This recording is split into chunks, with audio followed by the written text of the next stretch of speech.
Syekhona Khalil Bangkalan Madura adalah seorang kiai yang sangat istimewa. Beliau adalah sudah mukasyafah yang dapat mengetahui hal yang belum terjadi, yang semua itu adalah anugerah dari Allah Subhanahu wa Ta'ala. Macan adalah binatang yang menakutkan. Hampir semua orang takut pada macan, karena binatang buas ini dapat merekam binatang dan juga dapat merekam manusia. Itulah sebabnya gelaran macan, kalau orang digelari macan itu artinya orang yang ditakuti atau disegani. Nah, macan ini sekarang sudah langka, namun pada zamannya masih cukup banyak. Nah, ketika Mbah Yai Abdul Wahab Hasbullah mengaji di Bangkalan di pesantrennya Mbah Khalil, itu Mbah Khalil dengan sengaja mengumumkan bahwa ada macan yang akan masuk ke pesantren. Tentu kesan para santri bahwa ini adalah macan beneran yang perlu diusir dari pesantren karena membahayakan para santri. Mbah Yai Wahab saat awal mengaji di pesantren Mbah Khalil Bangkalan Madura pernah mengalami kejutan dahsyat, hal yang luar biasa dan tidak terduga sama sekali. Syekhona Khalil Bangkalan mengumumkan kepada para santri bahwa ada macan yang masuk lingkungan pesantren. Kontan para santri membawa alat apa adanya, termasuk sudel untuk masak guna mengusir macan. Namun tidak ada macan sama sekali. Yang ada adalah santri muda dari Jombang yang bernama Abdul Wahab Hasbullah. Tatkala para santri ragu-ragu, Syekhona Khalil dengan tegas menyatakan bahwa itulah macannya yang akan masuk pesantren. Maka dikejarlah santri muda ini sampai kabur terbirit-birit keluar pesantren. Dengan tekad bulat, malam harinya Mbah Wahab muda masuk ke pesantren secara diam-diam dan tidur di bawah beduk masjid. Sebenarnya Mbah Khalil mengetahui hal ini, tapi dengan sengaja membiarkannya. Istilah macan ini ternyata kemudian hari memang Mbah Wahab menjadi seperti macan, ditakuti dan disegani semua orang karena sangat alim dalam mengaji Sahih Bukhari. Dan bahkan Belanda yang sangat anti pesantren tidak berani mengusik beliau, apalagi menghalangi kegiatannya di lingkungan Nahdlatul Ulama atau NU yang sedang giat memperjuangkan kemerdekaan Republik Indonesia. Istilah macan ini di kemudian hari Mbah Yai Wahab Hasbullah menjadi seperti macan yang ditakuti dan disegani semua orang karena sangat alim dan tanpa takut kepada manusia. Bahkan Belanda yang sangat anti pesantren tidak berani mengusik apalagi menghalangi kegiatan-kegiatan beliau di lingkungan NU yang saat itu juga baru berkembang, yang sedang giat-giatnya memperjuangkan kemerdekaan Republik Indonesia sebelum tahun 1945. Sejarah singkat Pondok Pesantren Bahrul Ulum di Desa Tambak Beras Jombang dimulai dari Kiai Abdus Salam yang mendirikan pesantren sederhana yang dikenal sebagai Selawi, berasal dari bahasa Jawa Salawe yang artinya adalah 25, karena santrinya saat itu ada 25 orang. Kiai Abdus Salam mempunyai 2 orang menantu. Yang pertama adalah Kiai Usman yang mendirikan pesantren di timur Sungai Brantas yang terkenal dengan pendidikan tasawufnya atau thariqah. Pada zamannya yang masih jarang, yang Kiai Usman ini sudah bisa mengajarkan ilmu tasawuf. Mantu yang kedua yaitu Kiai Said yang mendirikan pesantren di barat Sungai Brantas yang mengajarkan ilmu syariat, yaitu termasuk fikih, nahwu, shorof, dan lain-lain. Dan ketika beliau wafat, dilanjutkan oleh putra beliau, yaitu Kiai Hasbullah. Putra Kiai Hasbullah ini yang bernama Kiai Abdul Wahab kemudian belajar di Mekah selama 5 tahun dan pulang pada tahun 1914. Namun demikian beliau masih ingin mengaji lagi, yaitu belajar di pesantrennya Syekhana Khalil Bangkalan Madura. Mbah Yai Abdul Wahab Hasbullah adalah seorang kiai yang sangat langka. Beliau dikenal sangat alim dan dipercaya masyarakat sebagai satu-satunya kiai yang mengaji dan mengajarkan kitab Sahih Bukhari secara lengkap. Yai Wahab sangat gigih melawan pengaruh Belanda dan sangat giat merintis kemerdekaan Republik Indonesia. Beliau senantiasa berpidato berapi-api di depan jemaah NU dan orang awam dengan suara menggelegar tanpa pengeras suara saat itu. Mbah Badr Soleh cukup lama mengaji di pesantrennya Mbah Wahab, yaitu Bahrul Ulum Tambak Beras Jombang. Dibimbing seorang kiai yang sangat alim dan sangar dan digelari sebagai macan Jawa.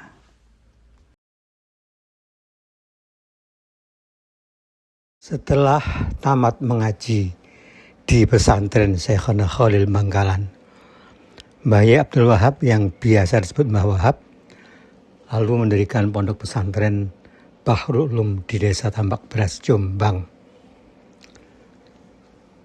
Asal muasal nama Tambak Beras adalah karena kakeknya itu adalah kaya raya, sawahnya luas dan banyak beras atau gabah di rumah, sehingga tempat tinggalnya dinamakan gudang beras atau tambak beras. Pondok pesantren ini adalah pesantren tertua di Indonesia yang didirikan tahun 1925 dan menjadi sangat terkenal sebelum kemerdekaan Republik Indonesia. Jombang mulanya adalah kota kecil di antara Kediri dan Surabaya. Namun berkat adanya pondok pesantren Bahrul Ulum Jombang menjadi kota besar. Jadi Jombang yang asalnya kecil kemudian menjadi kota besar dan terkenal di Nusantara. Banyak kiai lulusan pondok pesantren Bahrul Ulum ini kemudian menjadi kiai besar ketika kembali ke asalnya. Pesantren Bahrul Ulum ini sekarang sudah berkembang sedemikian besar sehingga sudah membawahi 19 lebih lembaga pendidikan yang berkaitan dengan pesantren tersebut. Antara lain 1, PAUD atau PAUD Pendidikan Anak Usia Dini Al-Firdaus. Kemudian 2, TK Muslimat NU. Yang ketiga adalah Madrasah Islam. Yang keempat adalah Madrasah Sanawiyah. Yang kelima SMP SMA Bahrul Ulum, yaitu Madrasah Mu'allimin dan Mu'allimat. 7, Madrasah Aliyah Bahrul Ulum. 8, Sekolah Menengah Kejuruan An-Najiyah. 9, Sekolah Menengah Kejuruan Kreatif Hasbullah. 10, Madrasah Aliyah Unggulan. 11, Madrasah Aliyah Negeri 3. 12, Stikes Sekolah Tinggi Ilmu Kesehatan Bahrul Ulum dan Universitas. Demikianlah pesantren yang dikembangkan oleh Mbah Wahab sejak tahun 1929 yang sekarang sudah mencapai usia 2 abad atau 200 tahun, dilanjutkan oleh generasi-generasi berikutnya yang sangat gigih meneruskan perjuangan beliau, maka berkembang menjadi seperti sekarang ini. Alhamdulillah para lulusannya sudah tersebar di seluruh Nusantara dan menjadi kiai yang sangat alim dan dihormati di daerah masing-masing. Pesantren Bahrul Ulum menggunakan sistem belajar mengajar secara sorogan, yaitu santri mengaji dan mendengarkan kitab yang dibaca kiai. Lalu santri harus dapat membaca dan menerangkan kembali kepada kiainya. Dengan cara ini, seorang santri sudah menjadi kiai saat tamat dari pesantren karena sudah mempraktekkan cara membaca kitab kuning secara benar di depan kiai, sehingga untuk menghadapi para santri-santri di kampung atau tempat dia kembali lebih mudah. Universitas Kiai Haji Abdul Wahab Hasbullah yang didirikan oleh para penerus Mbah Wahab telah berkembang sedemikian pesat dengan ribuan mahasiswa. Pada saat Pondok Pesantren Bahrul Ulum didirikan, di Nusantara hanya ada satu perguruan tinggi yang bernama Stovia atau School tot Opleiding van Inlandse Artsen, yaitu sekolah dokter untuk para pribumi. Sekolah ini adalah sekolah dokter yang didirikan penjajah Belanda, yang motivasi sebenarnya adalah dokter kulit putih merasa jijik menyentuh dan mengobati pasien pribumi. Jadi biarlah para dokter-dokter pribumi yang mengobati dan menyentuh para pasien pribumi yang sama-sama tidak berkulit putih seperti penjajah Belanda. Jamaah yang baru pulang haji dari Mekah tahun 1928, para haji ini membawa kabar buruk bahwa ada sekelompok garis keras di Mekah dan Madinah yang menganggap makam Rasulullah SAW di dalam Masjid Madinah adalah bid'ah dan sesat. Oleh karena itu harus dibongkar. Mbah Wahab yang terkenal dengan julukan Macan Jawa tentu tidak dapat menerima perlakuan tidak semestinya terhadap makam Nabi Muhammad SAW. Beliau berunding dengan beberapa kiai sepuh termasuk Mbah Hasyim Asy'ari untuk menghentikan upaya pembongkaran makam Nabi SAW. Rundingan yang penuh ketegangan itu menghasilkan Komite Hijaz, yaitu panitia kecil yang akan dikirim ke Mekah dan Madinah menemui penguasa kerajaan Hijaz yang saat itu belum ada atau belum bernama Kerajaan Saudi Arabia. Tujuan utamanya adalah jangan ada siapapun yang mengusik makam Nabi, dan siapapun harus toleran dan menghargai pendapat muslim lainnya.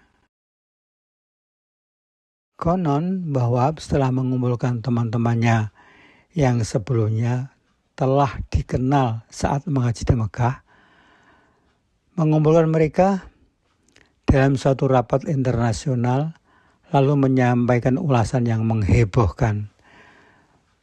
Di dalam suasana yang tegang yang akan terjadi pembongkaran makam Nabi, beliau tidak bercerita sama sekali tentang makam Nabi yang akan dibongkar, tetapi dengan santai berkisah tentang perahu Nabi Nuh. Khawatir perahu Nabi Nuh tidak muat karena kelahiran banyak binatang muda, maka Nabi Nuh membuat aturan agar semua binatang jantan menanggalkan alat reproduksinya di tempat terpisah. Saat itu banjir besar sudah surut dan semua penumpang turun ke darat. Mereka berebut duluan mengambil alat reproduksi masing-masing. Agak sial, gajah yang bertubuh besar kalah lincah dari kuda yang ternyata mengambil alat reproduksi milik gajah. Walhasil hanya tinggal satu alat reproduksi milik kuda, yaitu milik kuda yang tertinggal, yang sebenarnya cukup kecil. Terpaksalah gajah mengambilnya. Itulah sebabnya gajah yang bertubuh besar hanya punya sesuatu yang kecil, sedangkan kuda yang lebih kecil dari gajah mempunyai sesuatu yang lebih besar. Semua peserta rapat tergelak dan terkekeh sampai melintir. Dari sinilah Mbah Wahab mulai mendapat dukungan moral dan secara bersama menghadap Raja Hijaz memohon agar makam Nabi tidak dibongkar. Alhamdulillah makam Nabi masih utuh sampai sekarang. Pemerintah Republik Indonesia telah mengakui dan menghormati Mbah Kiai Abdul Wahab Hasbullah sebagai salah satu pahlawan pejuang nasional dalam memperjuangkan kemerdekaan Republik Indonesia. Kini, pesantren yang dirintis sejak tahun 1925 dan semakin terkenal di tahun 1938 telah sangat berkembang, dan satu universitas didirikan dengan nama Universitas Kiai Haji Abdul Wahab Hasbullah di Jombang, yang menjadi salah satu universitas swasta terbesar di wilayah Jombang dan sekitarnya. Syekhona Khalil Bangkalan Madura adalah seorang kiai yang sangat-sangat istimewa.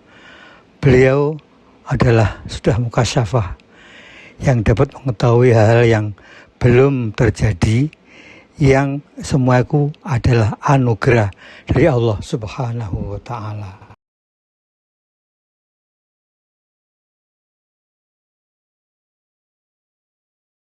Macan adalah binatang yang menakutkan. Hampir semua orang takut pada macan, karena binatang buas ini dapat merekam binatang dan juga dapat merekam manusia. Itulah sebabnya gelaran macan, kalau orang digelari macan itu artinya orang yang ditakuti atau disegani. Nah, macan ini sekarang sudah langka, namun pada zamannya masih cukup banyak. Nah, ketika Mbah Yai Abdul Wahab Hasbullah mengaji di Bangkalan di pesantrennya Mbah Khalil, itu Mbah Khalil dengan sengaja mengumumkan bahwa ada macan yang akan masuk ke pesantren. Tentu kesan para santri bahwa ini adalah macan beneran yang perlu diusir dari pesantren karena membahayakan para santri.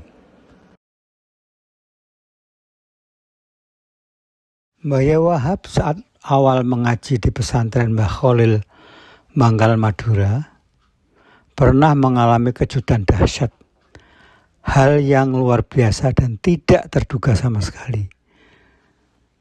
Syekhona Khalil Bangkalan mengumumkan kepada para santri bahwa ada macan yang masuk lingkungan pesantren. Kontan para santri membawa alat apa adanya, termasuk sudel layat untuk masak guna mengusir macan. Namun tidak ada macan sama sekali. Yang ada adalah santri muda dari Jombang yang bernama Abdul Wahab Hasbullah. Tatkala para santri ragu-ragu, Syekhona Khalil dengan tegas menyatakan bahwa itulah macannya yang akan masuk pesantren. Maka dikejarlah santri muda ini sampai kabur terbirit-birit keluar pesantren. Dengan tekad bulat, malam harinya Mbah Wahab muda masuk ke pesantren secara diam-diam dan tidur di bawah beduk masjid. Sebenarnya Mbah Khalil mengetahui hal ini, tapi dengan sengaja membiarkannya. Istilah macan ini ternyata kemudian hari memang Mbah Wahab menjadi seperti macan, ditakuti dan disegani semua orang karena sangat alim dalam mengaji Sahih Bukhari. Dan bahkan Belanda yang sangat anti pesantren tidak berani mengusik beliau, apalagi menghalangi kegiatannya di lingkungan Nahdlatul Ulama atau NU yang sedang giat memperjuangkan kemerdekaan Republik Indonesia. Istilah macan ini di kemudian hari Mbah Yai Wahab Hasbullah menjadi seperti macan yang ditakuti dan disegani semua orang karena sangat alim dan tanpa takut kepada manusia. Bahkan Belanda yang sangat anti pesantren tidak berani mengusik apalagi menghalangi kegiatan-kegiatan beliau di lingkungan NU yang saat itu juga baru berkembang, yang sedang giat-giatnya memperjuangkan kemerdekaan Republik Indonesia sebelum tahun 1945.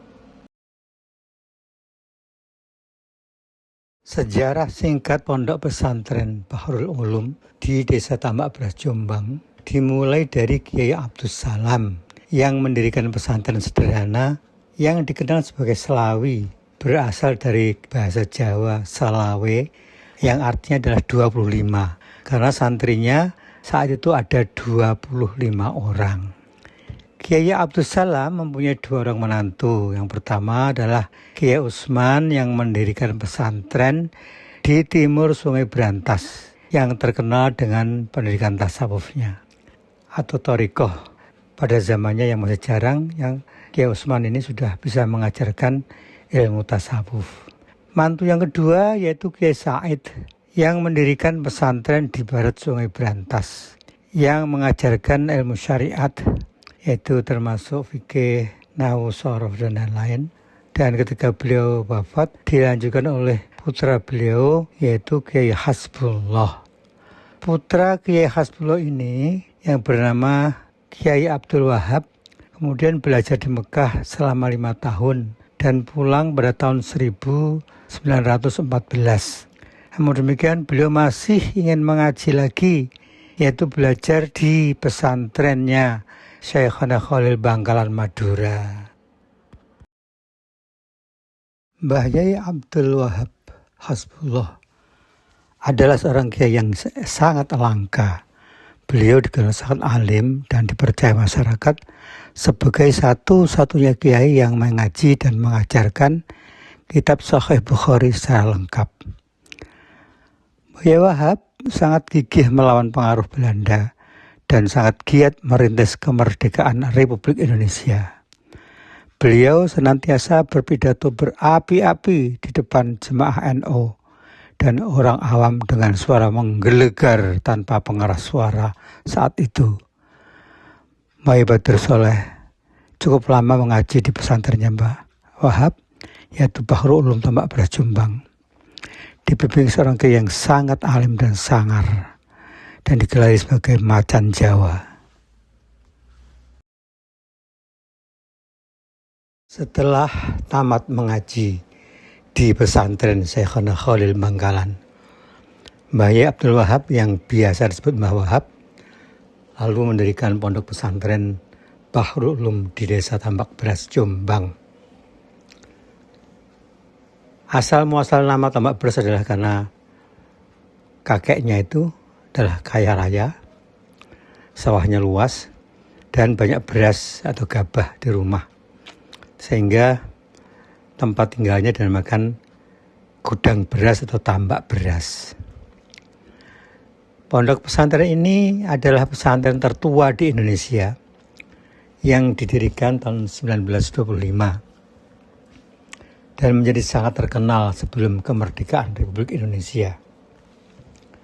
Jombang mulanya adalah kota kecil di antara Kediri dan Surabaya.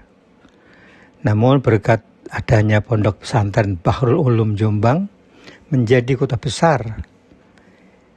Jadi Jombang yang asalnya kecil kemudian menjadi kota besar dan terkenal di Nusantara. Banyak kiai lulusan pondok pesantren Bahrul Ulum ini kemudian menjadi kiai besar ketika kembali ke asalnya. Pesantren Bahrul Ulum ini sekarang sudah berkembang sedemikian besar sehingga sudah membawahi 19 lebih lembaga pendidikan yang berkaitan dengan pesantren tersebut. Antara lain 1, PAUD atau PAUD Pendidikan Anak Usia Dini Al-Firdaus. Kemudian 2, TK Muslimat NU. Yang ketiga adalah Madrasah Islam. Yang keempat adalah Madrasah Sanawiyah. Yang kelima SMP SMA Bahrul Ulum, yaitu Madrasah Mu'allimin dan Mu'allimat. 7, Madrasah Aliyah Bahrul Ulum. 8, Sekolah Menengah Kejuruan An-Najiyah. 9, Sekolah Menengah Kejuruan Kreatif Hasbullah. 10, Madrasah Aliyah Unggulan. 11, Madrasah Aliyah Negeri 3. 12, Stikes Sekolah Tinggi Ilmu Kesehatan Bahrul Ulum dan Universitas. Demikianlah pesantren yang dikembangkan oleh Mbah Wahab sejak tahun 1929 yang sekarang sudah mencapai usia 2 abad atau 200 tahun, dilanjutkan oleh generasi-generasi berikutnya yang sangat gigih meneruskan perjuangan beliau, maka berkembang menjadi seperti sekarang ini. Alhamdulillah para lulusannya sudah tersebar di seluruh Nusantara dan menjadi kiai yang sangat alim dan dihormati di daerah masing-masing. Pesantren Bahrul Ulum menggunakan sistem belajar mengajar secara sorogan, yaitu santri mengaji dan mendengarkan kitab yang dibaca kiai. Lalu santri harus dapat membaca dan menerangkan kembali kepada kiainya. Dengan cara ini, seorang santri sudah menjadi kiai saat tamat dari pesantren karena sudah mempraktekkan cara membaca kitab kuning secara benar di depan kiai, sehingga untuk menghadapi para santri-santri di kampung atau tempat dia kembali lebih mudah. Universitas Kiai Haji Abdul Wahab Hasbullah yang didirikan oleh para penerus Mbah Wahab telah berkembang sedemikian pesat dengan ribuan mahasiswa. Pada saat Pondok Pesantren Bahrul Ulum didirikan, di Nusantara hanya ada satu perguruan tinggi yang bernama Stovia atau School tot Opleiding van Inlandse Artsen, yaitu sekolah dokter untuk para pribumi. Sekolah ini adalah sekolah dokter yang didirikan penjajah Belanda, yang motivasi sebenarnya adalah dokter kulit putih merasa jijik menyentuh dan mengobati pasien pribumi. Jadi biarlah para dokter-dokter pribumi yang mengobati dan menyentuh para pasien pribumi yang sama-sama tidak berkulit putih seperti penjajah Belanda. Jamaah yang baru pulang haji dari Mekah tahun 1928, para haji ini membawa kabar buruk bahwa ada sekelompok garis keras di Mekah dan Madinah yang menganggap makam Rasulullah SAW di dalam Masjid Madinah adalah bid'ah dan sesat. Oleh karena itu harus dibongkar.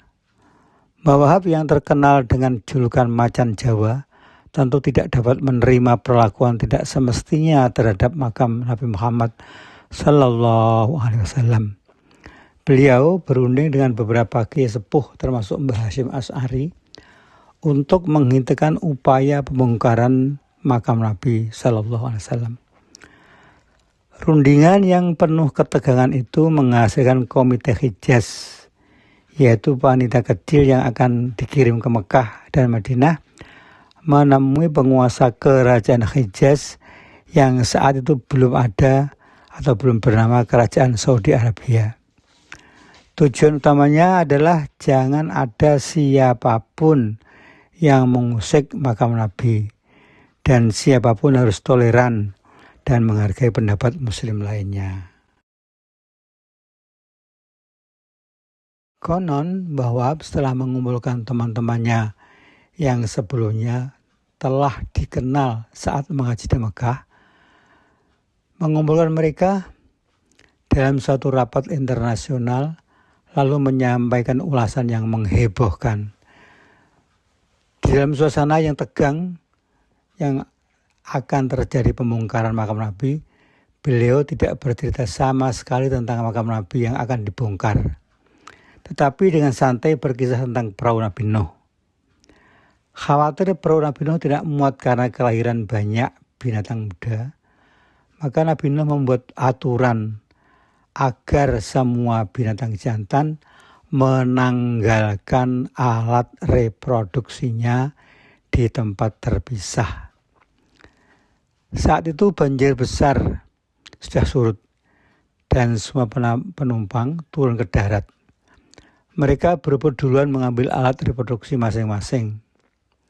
Agak sial, gajah yang bertubuh besar kalah lincah dari kuda yang ternyata mengambil alat reproduksi milik gajah. Walhasil hanya tinggal satu alat reproduksi milik kuda, yaitu milik kuda yang tertinggal, yang sebenarnya cukup kecil. terpaksalah gajah mengambilnya. Itulah sebabnya gajah yang bertubuh besar hanya punya sesuatu yang kecil. Sedangkan kuda yang lebih kecil dari gajah mempunyai sesuatu yang lebih besar. Semua peserta rapat tergelak dan terkekeh sampai melintir. Dari sinilah Mbah Wahab mulai mendapat dukungan moral dan secara bersama menghadap Raja Hijaz memohon agar makam Nabi tidak dibongkar. Alhamdulillah makam Nabi masih utuh sampai sekarang. Pemerintah Republik Indonesia telah mengakui dan menghormati Mbah Kiai Abdul Wahab Hasbullah sebagai salah satu pahlawan pejuang nasional dalam memperjuangkan kemerdekaan Republik Indonesia. Kini, pesantren yang dirintis sejak tahun 1925 dan semakin terkenal di tahun 1938 telah sangat berkembang, dan satu universitas didirikan dengan nama Universitas Kiai Haji Abdul Wahab Hasbullah di Jombang, yang menjadi salah satu universitas swasta terbesar di wilayah Jombang dan sekitarnya.